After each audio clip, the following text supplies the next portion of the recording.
In 2024, a billionaire bought a mansion for $210 million, and he'll probably never sleep there. Not once. Wait, what? That's right. He spent more money than most countries make in a year on a house he'll visit maybe twice. And when you find out why billionaires do this and what's actually happening inside these empty palaces, your mind is gonna explode. Let me tell you about James Jannard, founder of Oakley Sunglasses. In June 2024, he sold his Malibu beach house for $210 million.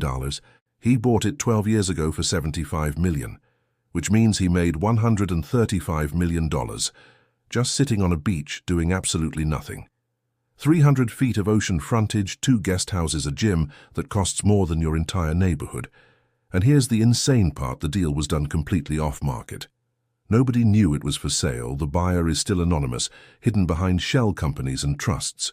But that's just the warm-up, because what I'm about to show you is so ridiculous even other billionaires think it's crazy. Mumbai, India, 2010, Mukesh Ambani, one of the richest humans on planet Earth, decides he wants a new house, not a mansion, not a palace, but a 27-story skyscraper for his family of 6 people. This building is called Antilia, and it cost over $1 billion to build 1 billion. Let me put that in perspective. That's enough money to buy 4 Malibu beach houses, or feed an entire city for a decade spent on one house. Inside there are 6 floors of underground parking, 3 helipads on the roof, a 50-seat movie theater, multiple swimming pools, yoga studios, dance studios, and get this, an ice cream room. Not a freezer, but a dedicated room just for ice cream. But here's where my brain broke. This building is designed to survive an earthquake measuring 8 on the Richter scale. The ceilings are double height, making it as tall as a 60-story tower. It's taller than most apartment buildings in Manhattan, but only 6 people live there. Oh, and maintaining this billion-dollar monster requires a full-time staff of 600 people. That's more employees than Google had. When it started, just to keep one house running, 600 people working every single day. Cleaning rooms, nobody uses, cooking food for hallways that stay empty, operating helipads that never see helicopters. And you want to know the most insane part about all of this? Most of these mega mansions sit empty for 10 months a year. I'm not kidding. According to luxury real estate analysts, homes priced over $30 million are 4 times more likely to be unoccupied than normal houses in the same neighborhoods. In New York and Los Angeles, ultra-luxury towers have vacancy rates above 30%. Think about that. 3 out of 10 billionaire apartments with nobody home, just silence and 600-person staff maintaining ghosts. But why? Why would someone spend $200 million on a house they'll never live in? I'll tell you why. And when you hear the answer, you're going to be furious. These aren't homes, they're trophies, investment pieces, status symbols, like buying a Picasso painting, except you can't hang it on a wall, so you just let it sit on a beach in Malibu collecting dust. For billionaires, owning a $50 million mansion isn't about having a place to sleep. It's about telling other billionaires, I'm richer than you. It's a flex, nothing more. And here's the kicker. There are tax benefits for keeping these houses empty. States like Florida and Texas have no income tax, so billionaires buy mansions there, claim them as business expenses, take massive deductions on maintenance costs, and then use the properties as collateral for loans to fund other investments. They're using your tax system to get richer while the house sits empty. Let me tell you about Robert F. Smith, billionaire, richest black man in America, with a net worth of $8 billion. In 2020, he got caught in the biggest tax scandal in U.S. history. He was hiding money offshore and buying luxury properties with untaxed income. A ranch in Colorado for $12 million, 2 ski condos in France for $5 million, a Sonoma mansion for $7.5 million. And here's the part that made my jaw drop. He claimed these were business expenses, but his ex-wife told investigators he used them as vacation homes for his kids to learn skiing. He was lying to the IRS, dodging taxes, and buying mansions he barely visited. He paid $139 million in fines, but he's still a billionaire, still owns the houses, still winning. And he's not the only one. There's a Saudi prince who built a $15 million mansion in one of the wealthiest neighborhoods on earth. 10,000 square feet, 7 bedrooms, 11 bathrooms, custom garage for expensive cars. And then he just abandoned it completely. For decades, it sat there frozen in time until eventually a Russian investor bought it, not to live in, not to renovate, just to hold it waiting for the value to climb. He never moved in, it's been years. The house is still empty and rotting, but on paper, it's worth millions more than when he bought it. That's the game. In Dubai, entire neighborhoods of luxury mansions sit empty, not because they can't sell, but because the owners don't want to live there. They're holding them as assets, like stocks, like gold bars, except these gold bars have swimming pools and helipads. One villa in Palm Jumeirah was bought by a billionaire who's never even visited Dubai. He bought it sight unseen. 5 years later, he sold it for triple the price and never stepped inside once. This is happening everywhere. Manhattan penthouses bought for 60 million and left dark for years. London townhouses owned by oligarchs who visit twice a decade. Los Angeles estates with pools nobody swims in and kitchens nobody cooks in. And while these houses sit empty, the neighborhoods around them are changing. Regular people are getting priced out. Teachers, nurses, firefighters can't afford to live near their jobs anymore because billionaires are buying up properties as investments and leaving them vacant. But here's where the story takes a dark turn, because one of these billionaires bought a mansion, spent a fortune on it, and then disappeared. And when investigators finally tracked him down and found out what he was really doing with the property, the truth was so twisted it made international headlines. I'm about to tell you what happened, and trust me, you're not ready for this. Meanwhile, back in America, there's a mansion in Palm Beach that just sold for $152 million. Private island, 11 bedrooms, 98-foot swimming pool, 2 private docks, bought by an Australian investor named Michael Durrell. He didn't buy a house on an island. He bought the entire island, and guess how often he's there? Maybe 2 weeks a year, while the rest of the time it's empty with a staff of 50 people maintaining a ghost town. But that's not even the craziest one, because in Manhattan, a Russian billionaire named Vladislav Doronin just bought a penthouse for $135 million. This penthouse takes up the top 5 floors of the building, 13,000 square feet inside, 4,400 square feet of outdoor terraces. And here's the part that blew my mind. He bought it unfinished, which means he's spending millions more to customize it. And you know what's wild? He already owns mansions in London, Monaco, and Moscow. He doesn't need this penthouse, he just wants it. This is the world we're living in. 210 million for a beach house, you'll never see 1 billion for a skyscraper. You'll barely use 150 million for an island. You'll visit twice. And the wildest part, these are just the sales we know about, because most billionaire real estate deals happen off-market, hidden, anonymous. We don't even know how many of these mega mansions exist. But I'm going to tell you about the most expensive one ever sold. And when you hear where it is, what's inside, and who really bought it, you're going to lose your mind. Because this sale broke every record, and the story behind it is absolutely insane. Paris, France, 2020. A Chateau just sold for $444 million. That's not a typo, $444 million.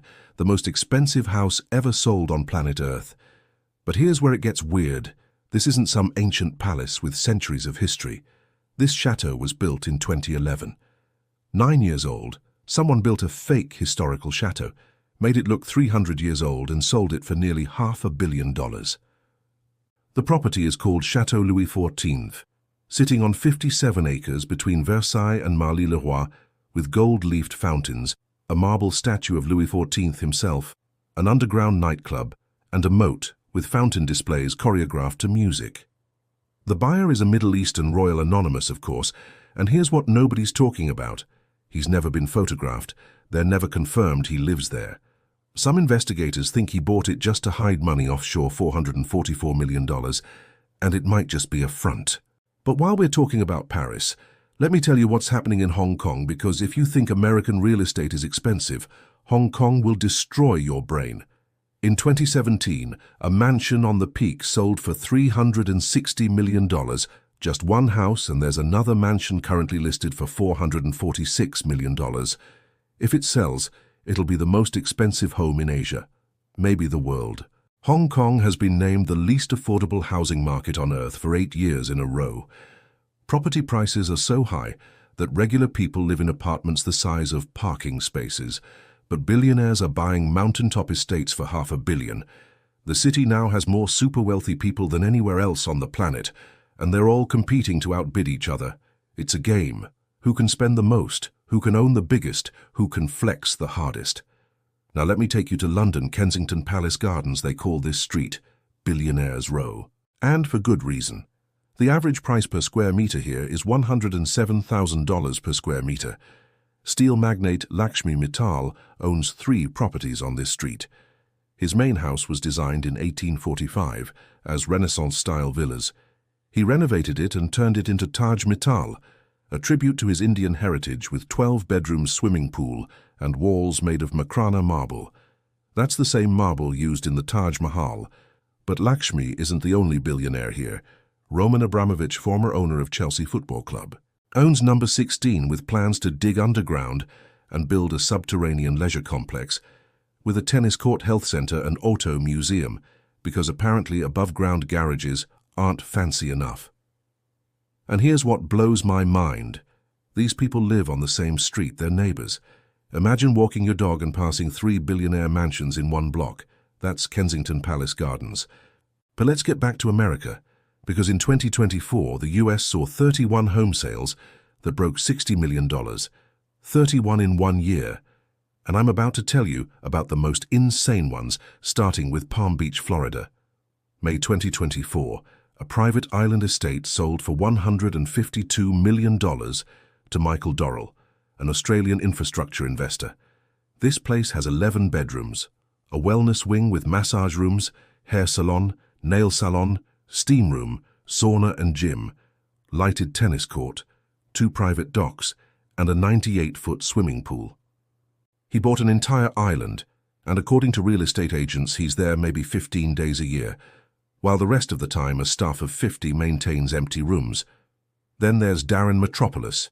You know him as the guy who owns the Playboy Mansion. In 2024, he bought another mansion in Palm Beach for $148 million. This estate, called Casa Amado, was built in 1919 by architect Addison Misner, covering 3 acres of oceanfront property, and Metropolis paid entirely in cash. $148 million in cash, like buying a coffee. But here's where things get absolutely insane. And this is the moment where you're gonna question everything about billionaire real estate. Manhattan, June 2024, Russian billionaire Vladislav Doronin buys a penthouse in Amman, New York for $135 million. The penthouse takes up the top 5 floors, with 13,000 square feet inside, plus 4,400 square feet of outdoor terraces. He bought it unfinished, which means he's spending millions more customizing it, with private elevators, gold fixtures, custom everything. But here's the twist that nobody saw coming. Investigators looking into luxury real estate discovered something shocking. Many of these penthouses and mansions are being used to launder money. Billionaires and oligarchs buy properties with untaxed or illegal income, hold them for a few years, then sell them clean.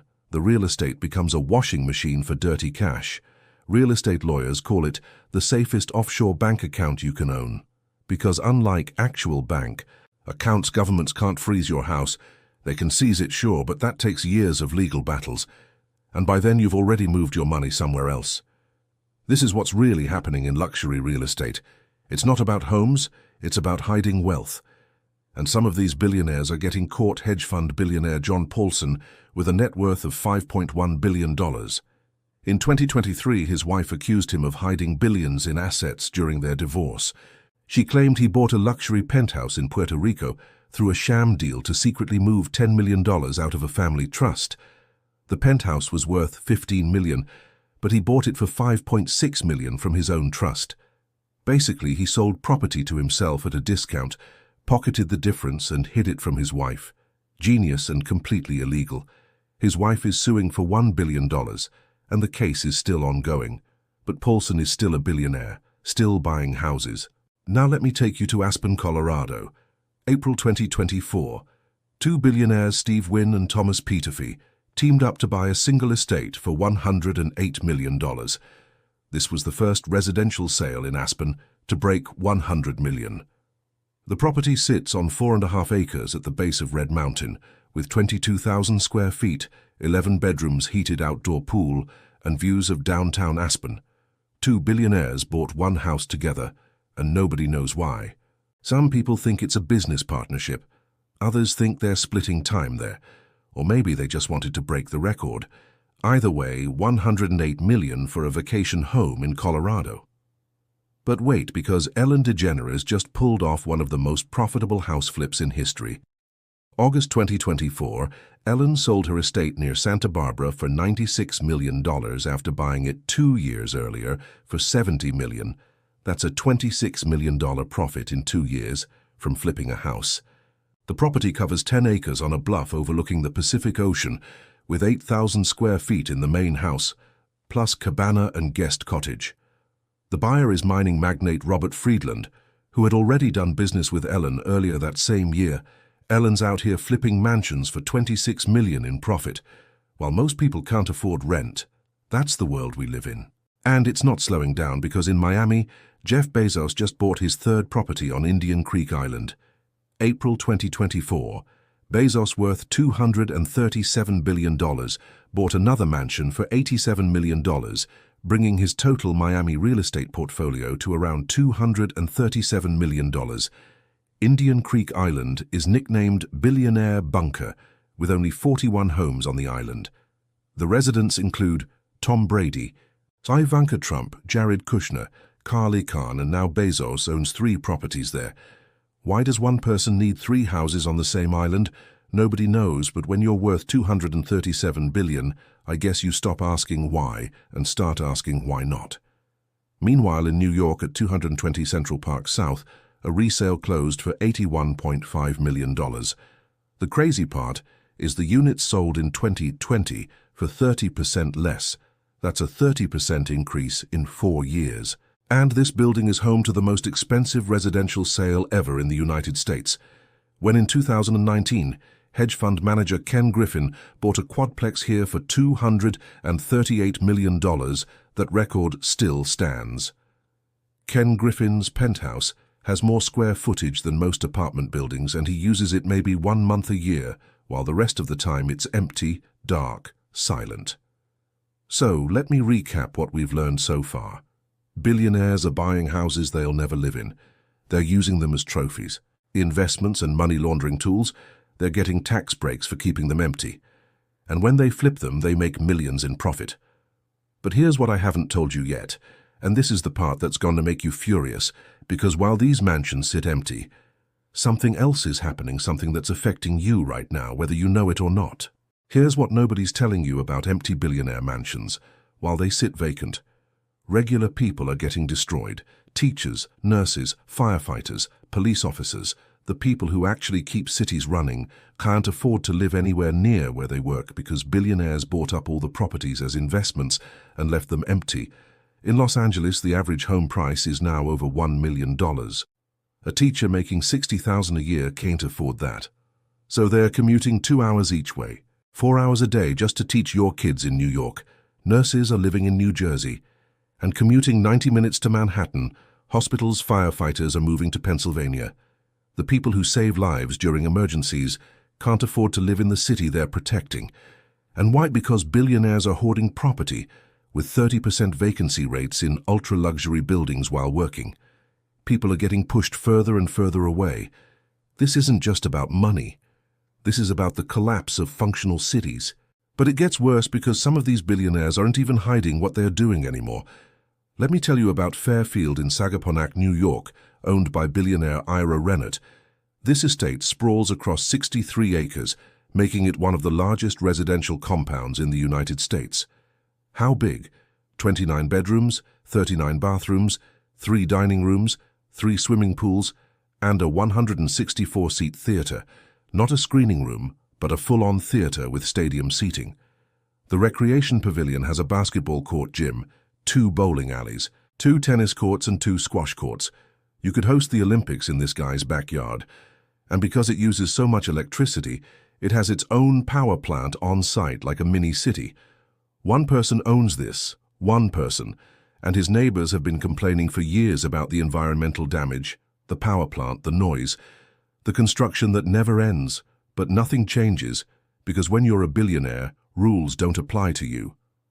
Now let me tell you about Bill Gates's house, Xanadu 2.0 in Seattle. This place has a high-tech sensory system that changes lighting, temperature and music based on your mood. The house knows how you're feeling and adjusts automatically.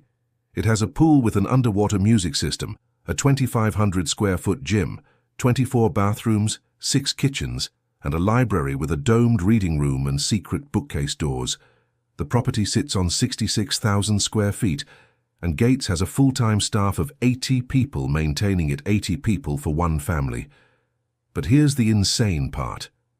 Gates is one of the world's biggest advocates for climate change action. He's constantly talking about reducing carbon footprints and saving the environment. Meanwhile, his house has 6 kitchens and a private power plant. The hypocrisy is staggering, and he's not alone because almost every billionaire with a mega mansion talks about sustainability while owning properties that consume more energy than entire towns. Leonardo DiCaprio is a climate activist, but also owns multiple mansions in Los Angeles, New York, and a private island in Belize. His carbon footprint from private jets alone is larger than 100 normal families combined. But they get awards, they get praised, they get invited to speak at climate summits while regular people are told to use paper straws and recycle. The double standard is insane. Now let me tell you about the features inside these mansions, because when you're spending hundreds of millions, you're not getting normal amenities. You're getting science fiction at One Hyde Park in London. Ukrainian oligarch Rinat Akhmetov owns an apartment with bulletproof windows, 360-degree protection. The lighting system designed by artist James Turrell gradually changes the room's ambience from sunset to sunrise automatically. In Palm Beach, heiress Tamara Ecclestone renovated her 55-room mansion with an Amazonian crystal bathtub, a private nightclub, a bowling alley, a subterranean swimming pool, a beauty salon, a dog spa, and a car lift so she can bring vehicles directly into her house. Her dog spay. Her dogs get spay treatments in a dedicated room while millions of people can't afford healthcare. Out in Montana, billionaire Stanley Kroenke owns the Broken O Ranch, which he bought for $132.5 million. This isn't a house, it's a 10,000 square foot mansion with an indoor pool, multiple horse stables, 4,500 cattle, and massive agricultural property. He basically bought a small town complete with farms, livestock and workers. It's a private kingdom. And in California, Russian tycoon Yuri Milner owns a mansion in Los Altos Hills designed to look like a French chateau with indoor and outdoor pools, ballroom, and panoramic views of San Francisco Bay. But here's what I keep coming back to.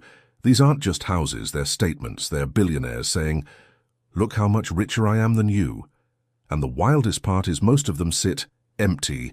In Dubai, entire neighborhoods of luxury villas are ghost towns, beautiful properties with infinity pools, marble floors, and gold fixtures where nobody lives. Buyers purchased them sight unseen, never visited, never moved in, just holding them as assets waiting for values to rise. One real estate agent in Dubai said she sold a villa to a buyer who's never been to Dubai. He bought it over email, 5 years later sold it for triple and never stepped inside. This is the system. Buy, hold, sell, never live, never use, just profit. And while this is happening, working people are getting crushed. Housing prices are skyrocketing. Rent is unaffordable. People are living paycheck to paycheck while billionaires flip mansions for 26 million in profit. But here's where the story gets really dark. Because some of these billionaires aren't just avoiding taxes and flipping houses. They're doing something much worse. Remember that Saudi prince I told you about? The one who built a $15 million mansion and abandoned it. Investigators eventually tracked down the property, and when they went inside, they found something disturbing. Documents, passports, evidence of financial crimes. The mansion wasn't just abandoned, it was fled. The prince had been using it as a base for offshore banking operations, hiding money, moving assets. When authorities started investigating, he just left abandoned millions of dollars in property to avoid getting caught. And he's not the only one. There are dozens of abandoned billionaire mansions around the world with similar stories, properties that were suddenly vacated when investigations got too close. It's not about real estate, it's about hiding. And the people who suffer are regular citizens because, while billionaires are playing their shell games with mega mansions, Regular people can't find affordable housing anywhere.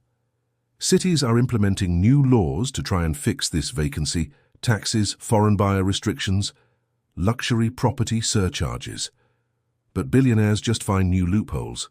They register properties under LLCs, hide ownership through shell companies, claim homes as business expenses, even though they are personal residences.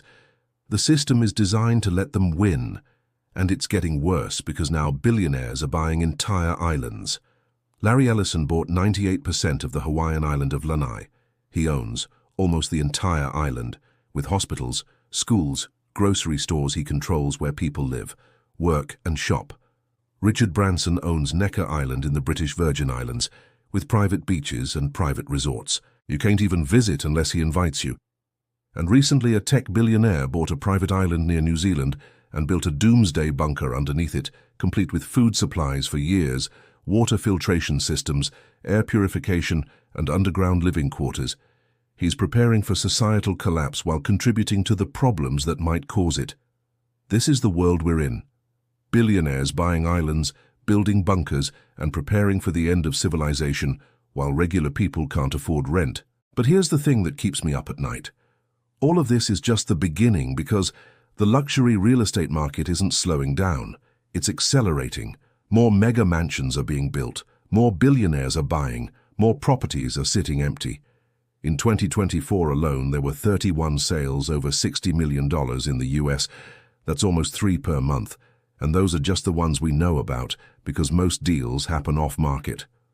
Real estate analysts predict that by 2030 there will be homes selling for over $1 billion, not as total value, but as sale price. Someone will pay $1 billion for a single house. And when that happens, what do you think it'll do to housing prices for everyone else? But here's what I haven't told you yet. The absolute craziest billionaire mansion story I've ever heard. And trust me, this one tops everything. There's a billionaire mansion in England that's been under construction for 35 years, and it's still not finished. The property is called Hamilton Palace, built by notorious property developer Nicholas van Hoogstraten, who started construction in 1985. It's now 2025, 40 years later, and still not done. This isn't a normal mansion. It's a palace modeled after the Palace of Versailles, with 40 rooms, marble staircases, gold fixtures, and a mausoleum in the basement where Van Hoogstraten plans to be buried. The estimated cost is over $40 million and counting, because construction never stops. Workers show up, do some work, leave, then nothing for months. Then they come back. And Van Hoogstraten has been totally silent about it for 30 years until recently, when he finally spoke out. His explanation was, "I'm in no rush. It'll be finished when it's finished. Maybe in my lifetime, maybe not." He's building a palace he might never live in just because he can, just to prove he has more money than sense. And this perfectly captures the insanity of billionaire real estate. It's not about homes. It's not about living. It's about ego. But while we're talking about abandoned mansions, let me tell you about the wildest one: Michael Jackson's Neverland Ranch. After Jackson died in 2009, Neverland sat abandoned for years. The amusement park rides rusted, the zoo animals were relocated, the main house collected dust. Nobody wanted to buy it because of the controversy surrounding Jackson. It was listed for $100 million in 2015, with no buyers. They dropped the price to $67 million in 2017, and still no buyers. Finally, in 2020, billionaire Ron Burkle bought it for $22 million. That's a 78% discount from the original asking price. And you know what Burkle did with it? Absolutely nothing. It still sits there abandoned and empty. He bought it as an investment, waiting for the value to climb back up. Meanwhile, in France, there's Chateau de la Motte Chandonnier, a magical castle that was destroyed by fire and left to rot for decades until eventually a billionaire bought it, started renovations, then abandoned the project halfway through. The castle sat there half-finished until a crowdfunding campaign raised money to save it. Regular people pooled their resources to buy and restore a castle that a billionaire couldn't be bothered to finish. The irony is painful. And then there's Wincliffe Castle in New York, owned by the aunt of Franklin D. Roosevelt. This once lavish estate was left to crumble, and despite being in a wealthy area, nobody restored it. It's been called haunted and cursed because of how mysteriously it was abandoned. These abandoned billionaire mansions are everywhere, and they all tell the same story. Buy, neglect, abandon, move on to the next trophy. But here's what really gets me. While these mansions rot, there are people living on streets in Los Angeles. There are 46,000 homeless people in New York, 70,000 in San Francisco, 8,000. And at the same time, there are thousands of empty luxury properties, mansions with 50 bedrooms sitting vacant. While families sleep in cars, the system is broken, and billionaires are breaking it further every single day. Now let me tell you about the future of this market, because it's about to get even more insane. Real estate developers are now building billionaire-proof mansions properties with panic rooms, bulletproof glass, biometric security, underground tunnels, and helicopter escape routes. Why? Because billionaires are terrified. They're worried about societal collapse, about uprisings, about people coming for their wealth. So they're building fortresses disguised as homes. One mansion in Los Angeles has a moat, an actual moat like a medieval castle, except it's in Beverly Hills filled with koi fish. Another mansion in Miami has a submarine dock. Yes, a dock for a personal submarine because apparently arriving by boat is too pedestrian. And in New Zealand, multiple billionaires have built doomsday bunkers disguised as luxury estates with underground living quarters, hydroponics for food-water filtration systems, air purification, and supplies to last decades. Peter Thiel, co-founder of PayPal, bought property in New Zealand specifically to build an apocalypse bunker. When local authorities found out, they tried to block it, but Thiel's lawyers found loopholes, and construction continued. These people are preparing for the end of civilization while actively contributing to the systems that might cause it. And here's the absolute craziest part. Some billionaires are now buying properties in space. Companies are selling deeds to land on the moon and on Mars. They're not legally binding, because you can't actually own extraterrestrial property under international law, but billionaires are buying them anyway just in case. This is how detached from reality they've become. They're buying moon property, while people on Earth can't afford apartments. But let's bring this back to reality, because while billionaires play their games, regular people are adapting. Tiny home movements are exploding with people building homes under 300 square feet and living debt-free. Van life communities are growing with people converting vans and RVs into mobile homes and traveling the country. Co-living spaces are becoming popular in cities where multiple people share one apartment, split costs, and build communities. It's not ideal, but it's what people are doing to survive. And housing advocacy groups are fighting back, pushing for vacancy taxes, pushing for laws that prevent foreign investors from buying property and leaving it empty, pushing for affordable housing requirements in luxury developments. Some cities are winning. Vancouver implemented a vacancy tax and saw luxury housing occupancy rates increase. San Francisco is considering similar measures. New York is debating a pied-à-terre tax on properties used less than 6 months a year. But billionaires are always one step ahead. They hire lawyers, find loopholes, move money offshore. The game continues. So what's the lesson here? What do we take away from all of this? Billionaire real estate isn't about homes. It's about power. It's about showing the world I have more than you. It's about hiding wealth, avoiding taxes, and playing financial games while regular people suffer. The most expensive house ever sold is Chateau Louis XIII in Paris for $444 million, bought by an anonymous Middle Eastern royal who probably never lives there. The most expensive house ever built is Antilia in Mumbai, costing over $1 billion, a 27-story skyscraper for 6 people and a 600-person staff. The most expensive US sale in 2024 is James Jannard's Malibu estate for $210 million, bought by an anonymous buyer who'll probably visit twice a year. And the craziest part?